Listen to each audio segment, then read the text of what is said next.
이 집은 제 집인데 왜 마음대로 못 들어가죠? 살던 집인데 지금은 자식의 허락이 있어야 들어갈 수 있어요.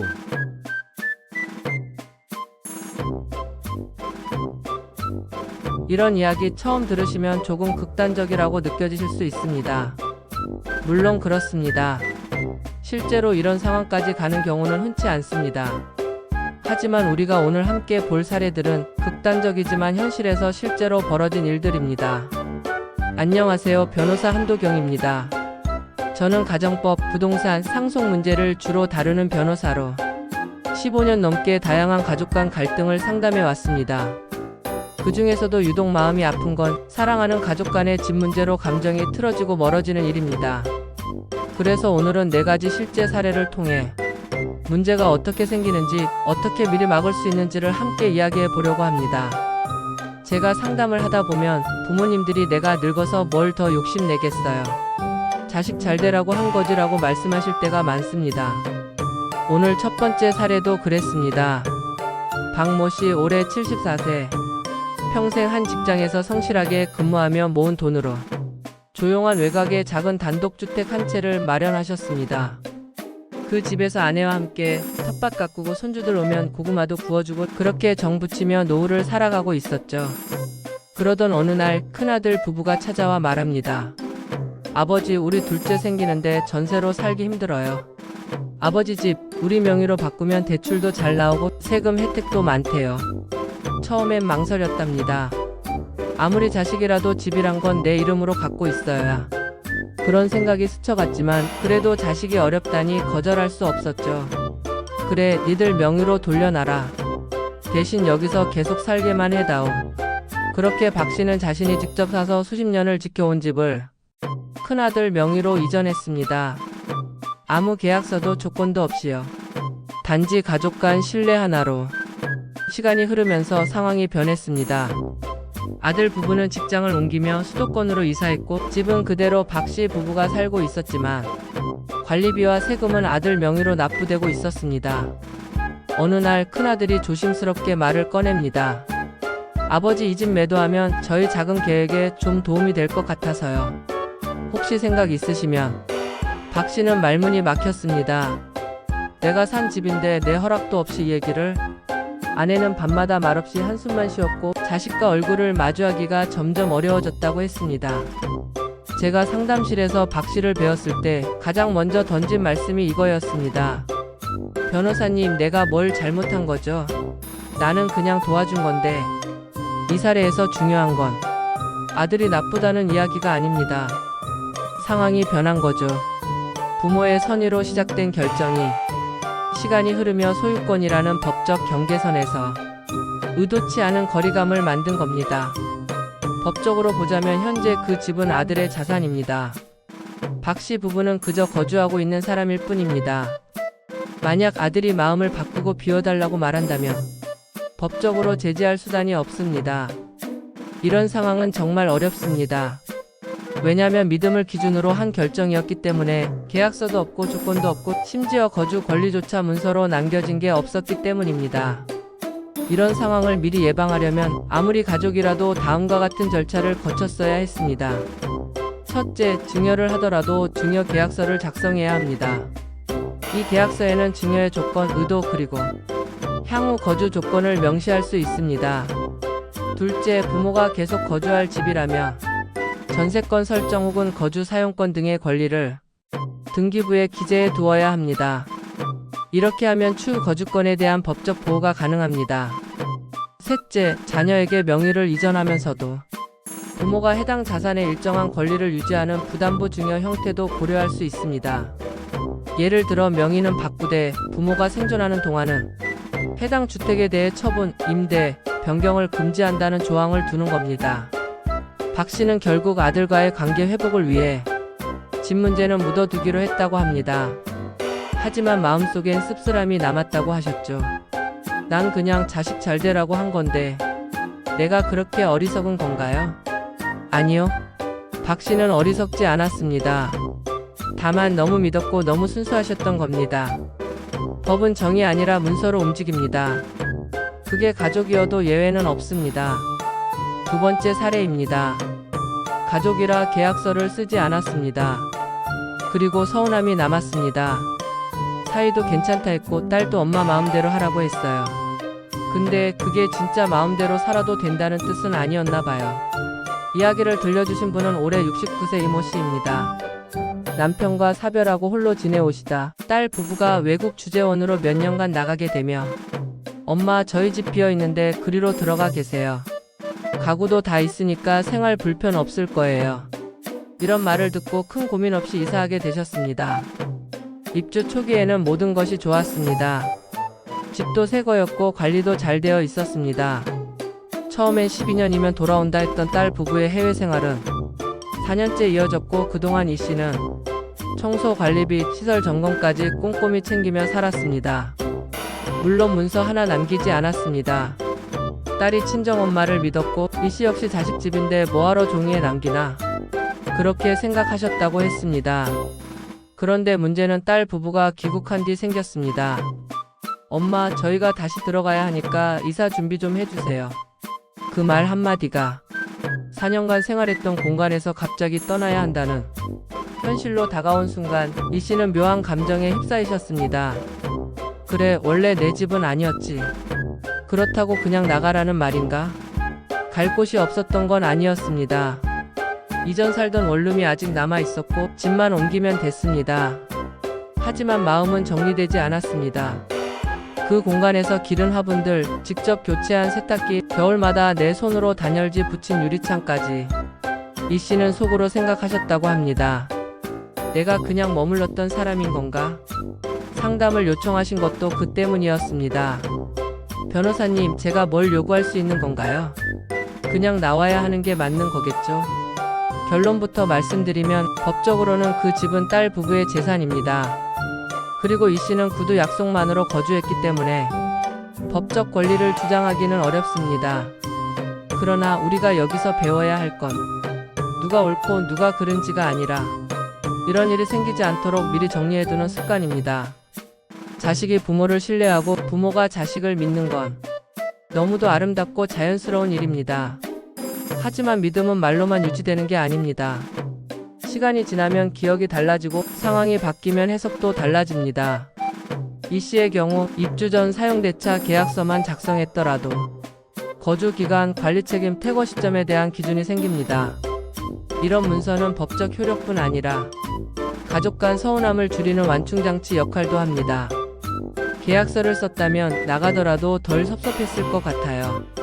그냥 말 한마디로 정리되니까 내가 너무 가벼운 존재처럼 느껴지더라고요. 이 씨의 마지막 말씀이 오래 남았습니다. 혹시 지금 자녀 집에 머무르고 계신 분이 계시다면, 혹은 자녀에게 공간을 내어주신 분이 계시다면 지금이라도 서로의 입장을 기록으로 남겨보세요. 그 종이 한 장이 훗날 당신의 기억과 마음을 더 선명하게 지켜줄지도 모릅니다. 세 번째 사례입니다. 같이 살다 보니 여기가 누구 집인지 헷갈리기 시작했습니다. 처음엔 그냥 도와준 거였어요. 우리 아들 형편 어려울 때 잠깐 같이 살자고. 근데 이젠 집안 구조 바꿔놓고 가구도 다 새로 사고 이 집이 누구 건지 헷갈릴 때가 있어요. 이런 말씀을 해주신 분은 김모 씨입니다. 올해 71세. 은퇴 후 아내와 둘이 조용히 살고 있던 중 결혼 2년 차였던 큰아들 부부가 사정이 어렵다며 찾아왔습니다. 아버지, 당분간만 같이 살 수 있을까요?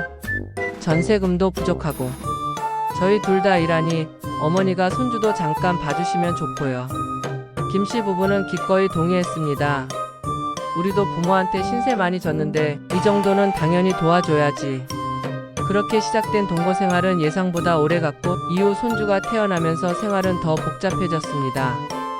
밤중에 울음소리, 살림 늘어나는 소리. 하지만 부모 입장에선 다 이해했습니다. 요즘 젊은 부부가 어디 살 데 있나. 고생 덜하게 해줘야지. 문제는 리모델링에서 시작됐습니다.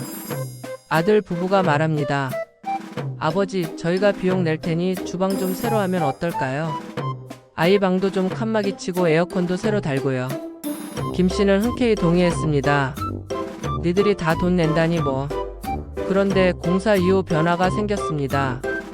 가구 배치부터 가전제품까지 모든 게 아들 부부의 기준에 맞춰 바뀌었고 심지어는 부모님 거기 쓰시던 냄비는 싱크대 아래 넣어둘게요. 이런 말까지 듣게 되었습니다. 어느 날 김 씨는 아내와 나눈 대화를 잊지 못한다고 합니다. 여보, 여긴 우리 집인데 왜 점점 눈치가 보이지? 우리도 소파에 앉아 쉬는 게 미안해지네. 이 상담을 받으면서 저는 가장 먼저 소유권이 아니라 관계의 감정선을 들여다봤습니다. 법적으로 보면 이 집은 명백히 김씨 부부의 소유입니다. 등기상 권리자도 유지보수 의무자도 부모입니다. 하지만 실제 생활에서는 누가 이 집을 꾸미고 관리하고 결정하는가가 감정적 소유권을 바꾸는 힘이 됩니다. 아들 부부는 비용을 들였기 때문에 자연스럽게 우리 공간이라는 생각을 갖게 된 것이고, 그 과정에서 김씨 부부는 점점 집주인이 아닌 손님처럼 느끼기 시작한 겁니다. 이 문제는 감정의 오해로도 풀 수 없고 그냥 참기에도 너무 오래 갑니다. 이런 상황에서 필요한 건 합의서라는 도구입니다. 만약 아들 부부가 리모델링을 제안했을 때 공사 비용은 너희가 부담하되 주택 소유권과 권리는 부모에게 있고 향후 그 비용은 반환 의무가 없다. 이런 내용을 담은 간단한 문서라도 남겼다면 서로의 기대와 권리를 명확히 할 수 있었을 겁니다. 또한 공동 거주 기간 동안 생활비 분담, 공간 사용 범위, 그리고 추후 독립계획에 대한 약속까지 같이 정해두었더라면 지금처럼 어색한 침묵은 생기지 않았겠죠. 김 씨는 지금도 그 집에서 살고 있습니다. 아들 부부는 1년 전 따로 나가 살게 되었지만 그때 남은 어색함은 아직 완전히 풀리지 않았다고 했습니다. 아직도 가끔 그 주방에 들어서면 내 냄비를 숨겼던 일이 떠올라요. 그게 참 마음이 그래요. 집은 단순히 땅과 건물만이 아닙니다. 추억이 있고 존중이 있고 의미가 있는 공간입니다. 그 공간을 함께 쓰려면 법적 소유보다 중요한 건 관계의 기준을 정하는 겁니다. 같이 산다고 자동으로 서로를 이해하게 되지 않습니다. 그래서 더더욱 문서로 남기는 상의가 필요합니다. 네 번째 사례입니다. 장남에게 집을 줬습니다. 그리고 가족이 멀어졌습니다. 그땐 당연하다고 생각했어요. 장남이 부모 모시는 거니까 집 하나 주는 게 뭐 그리 큰 일인가 싶었죠. 근데 그게 이렇게까지 번질 줄은 몰랐어요. 이렇게 말씀하신 분은 김모 여사님의 둘째 아들입니다. 김 여사님은 생전에 이 집은 큰아들이 부모 모신다고 했으니 그의 앞으로 해두는 게 맞지라는 생각을 하셨고, 자녀들에게 별다른 말 없이 거주 중이던 아파트를 큰아들 명의로 증여하셨습니다. 그 당시는 가족 모두 큰 반발 없이 넘어갔습니다. 큰아들이 부모님과 함께 살며 생활비도 보태고 병원 동행도 하고 있었기 때문입니다. 문제는 김 여사님이 돌아가신 이후 생겼습니다. 유산 정리를 하려다 보니 집은 이미 큰아들 명의로 넘어간 상태였고 공식 유산 목록에는 포함되지 않았습니다. 다른 자녀들 입장에서는 우리도 생활비 들였고 병간호도 했고 무엇보다 엄마가 말없이 넘어간 게 섭섭하다. 이런 감정이 점점 커졌습니다. 결국 형제들 사이에 감정의 골이 깊어졌고 급기야 둘째 아들과 막내딸이 집에 대한 기여도를 인정해달라며 소송을 제기하기에 이르렀습니다. 법적으로 보면 이미 생전 증여가 완료된 상태이므로 그 집은 더 이상 유산이 아닙니다. 등기부상 명의도 명확하고 증여세도 납부가 끝났습니다. 그러나 문제는 형제들 간 인정받지 못한 감정입니다. 큰아들은 말합니다. 내가 얼마나 고생했는지 알지도 못하면서. 다른 형제들은 말합니다. 같이 한 추억이 많은데 왜 말도 없이 혼자 챙겼냐. 이 문제는 법보다 감정과 소통의 실패에서 비롯된 갈등이었습니다. 이런 일을 막으려면 증여라는 행위에 앞서 투명한 설명과 공정한 절차가 필요합니다. 첫째, 부모님이 자녀 중 한 명에게 재산을 넘기려 할 때는 다른 형제들에게 그 이유와 배경을 미리 설명해야 합니다. 부모님을 함께 돌본다는 이유든 형편이 어렵다는 사정이든 솔직하고 구체적인 대화가 필수입니다. 둘째, 공정증서 유언장을 작성하여 법적 정리와 함께 감정적 해석의 여지를 줄여야 합니다. 유언장은 단순한 문서가 아니라 남겨질 가족을 위한 감정의 마무리가 됩니다. 셋째, 일부 자녀에게 재산을 넘기되 다른 자녀들에게는 기타 방법으로 형평성을 맞춰야 합니다. 예를 들어 보험금, 현금 증여, 장기저축 등으로 공평하지는 않아도 공정하다는 느낌을 줄 수 있어야 합니다. 김 여사님의 사례에서 가장 안타까운 건 그분께선 돌아가시기 전까지 나는 아이들한테 민폐 안 끼치고 잘 정리했어. 그렇게 믿고 계셨다는 점입니다. 하지만 정작 남겨진 자녀들은 왜 우리에게는 말 안 하셨어요? 우리도 엄마 자식인데 그렇게 상처받고 남았습니다. 자식 간의 유산 다툼은 재산 때문이기보다 인정받고 싶은 감정이 제대로 정리되지 않아서입니다. 가족은 계산이 아닌 신뢰로 이어지는 관계입니다. 하지만 신뢰를 지키려면 그 기반이 되는 기준과 합의가 있어야 합니다. 혹시 지금 자녀에게 어떤 재산을 넘기려는 고민을 하고 계시다면, 혹은 이미 넘긴 상황이라면 다른 가족들과의 대화와 정리가 되어 있는지 한 번쯤 다시 살펴보시길 바랍니다. 사랑하는 가족에게 재산을 주는 건 내 마음을 전하는 일입니다. 그 마음이 온전히 닿으려면 문서도 말도 감정도 모두 함께 움직여야 합니다. 지금까지 4가지 사례를 함께 보셨습니다. 아마 보시는 내내 이런 생각 드셨을지도 모릅니다. 그 집도 내 얘긴데 우리 집도 지금 비슷해요.